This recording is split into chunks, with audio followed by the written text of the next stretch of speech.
Hi! Ako si Rainbow Hooper, ang baklang Stephen Curry ng Pilipinas. Ngayong araw, panibagong video, panibagong paglalaro ng basketball. Okay, thank you Lord. At ngayong araw, focus naman tayo sa aking mid-range jump shot dahil isa sa aking problema ay ang aking mid-range jump shot.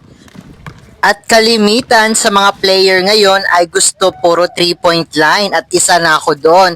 Pero sayang naman ang chance na nasa mid-range ka na tapos hindi ka magpo-pull up.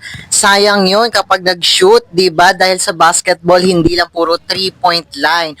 Although na impluwensyahan na tayo ng Steph Curry na ang basketball ay puro na sa 3-point line yung gusto ng mga players. So mid-range, nakakalimutan na natin na malaki ang maitutulong or malaki ang ambag ng mid-range shot.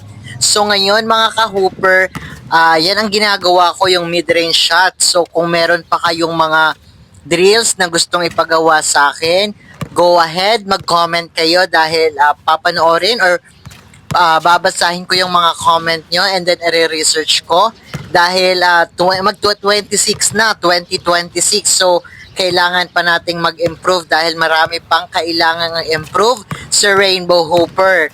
So, hindi talaga madali ang basketball, no? Pisikalan talaga. So, ako na malambot, literal na malambot. So, grabe, ang laki pa ng problema ko pero aayusin natin yan, paghihirapan natin yan, pagtatrabahuan natin yan para makuha natin yung gusto natin dito sa paglalaro ng basketball. At syempre malapit na ang 2026 at magbabalik na sa magsa-shooting sa challenge sa Rainbow Hooper yung 500 pesos. Alam kong maraming nag-aabang, maraming naghihintay at maraming gustong challenge na sa shooting challenge ni Rainbow Hooper for 500 pesos. Kaya mga idol, abangan nyo dahil nalalapit ng aking pagbabalik sa shooting challenge.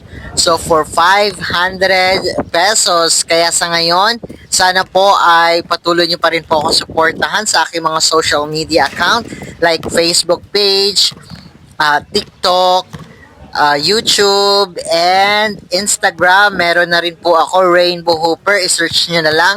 Thank you so much mga ka-Hooper at hanggang sa muli. Once again, this is Rainbow Hooper. Bye!